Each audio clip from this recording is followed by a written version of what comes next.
दरवर्षीप्रमाणे सुद्धा यावर्षी सुद्धा आषाढी वारी 2026 करता पंढरपूर नगर परिषद प्रशासनानं येणाऱ्या भाविक भक्तांचं वारकऱ्यांचं स्वागतासाठी आणि त्यांचं यात्रा कालावधीमधील जे काही निवास आणि इतर नियोजन आहे ते नगरपालिकेने केलेलं आहे.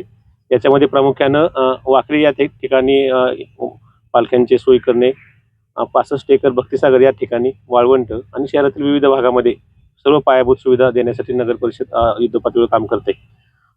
शौचालयाचा विचार केला तर शहरामध्ये 6,500 शौचालयाचे सीट उपलब्ध आपण करून देत आहोत आणि त्याची आम्ही तयारी पूर्ण केलेली आहे. त्याच्यामध्ये 2,000 तात्पुरती शौचालय असणार आहेत.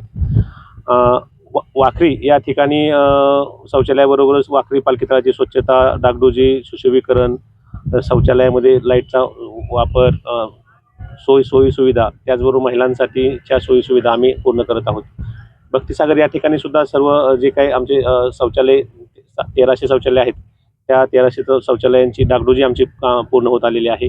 त्याचबरोबर पाणी पुरवठ्याचे लिकेजेस देखभाल दुरुस्तीचं काम सुद्धा अंतिम टप्प्यात आलेलं आहे. भक्तिसागर या ठिकाणचा जो पालखी तळ आहे त्या ठिकाणची सर्व स्वच्छता, गवत काढणे, खड्डे बुजवणे, रोलिंग करणे इत्यादी कामं सुद्धा अंतिम टप्प्यात येऊन प्लॉटचे नंबरिंग वगैरे तयार झालेले असून 700 प्लॉट यावर्षी आपल्याला उपलब्ध झालेले आहेत. त्याचबरोबर वाळवंटामधील स्वच्छता सुद्धा प्रगतीपथावरती आहे. शहरातील जे मुख्य मठ असणारे जे मठ बहुल भाग आहेत त्या ठिकाणची सुद्धा स्वच्छता, शहरात पुरेसा पाणी पुरवठा होण्याच्या अनुषंगानं आम्ही यात्रा कालावधीमध्ये जवळपास 45 MLD पाणी पर डे उपलब्ध होईल या अनुषंगानं प्रशासनाची तयारी अंतिम टप्प्यात आहे. पाणी पुरवठ्यासाठी लागणारे आवश्यक सर्व जे काही औषधं आहेत त्याची उपलब्धता आम्ही केलेली आहे.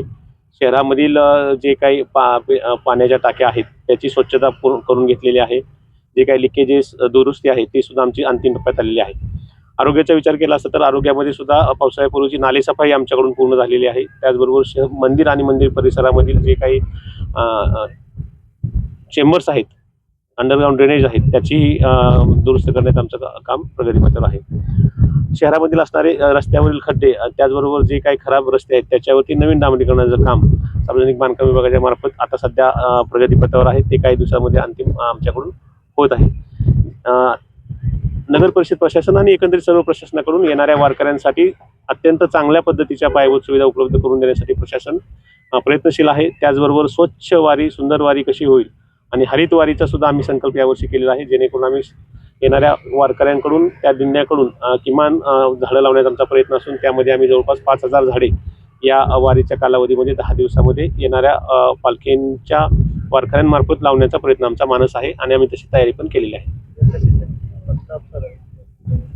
नगर परिषदेचे 500 कर्मचारी, त्याचबरोबर स्वच्छतेकामी आपण यावर्षी 1,000 कर्मचारी आपण घेत आहोत. शौचालयाच्या सुविधा देण्यासाठी सुद्धा आपल्याकडे 350 ते 400 कर्मचारी आहेत आणि याबरोबरच जिल्ह्यातील इतर नगरपालिकांमधून सुद्धा आपण स्वच्छतेकामी, जनजागृती कामी जवळपास 350 कर्मचारी आपण घेत आहोत. सध्या अतिक्रमणाची कारवाई आहे. अतिक्रमणाच्या कारवाई करता सुद्धा आदरणीय जिल्हाधिकारी महोदयांनी जिल्ह्यातील इतर नगरपालिकांच्या अतिक्रमण निर्मूलनासाठी टीम आपल्याला दिलेल्या आहेत आणि गेल्या 4 दिवसापासून या जिल्ह्यातील टीम शहरातील जे काही रस्ते आहेत ते रस्ते आणि फुटपाथवरील अतिक्रमण दूर करण्यासाठी आणि रस्ते रिकामे ठेवण्यासाठी प्रयत्नशील आहे.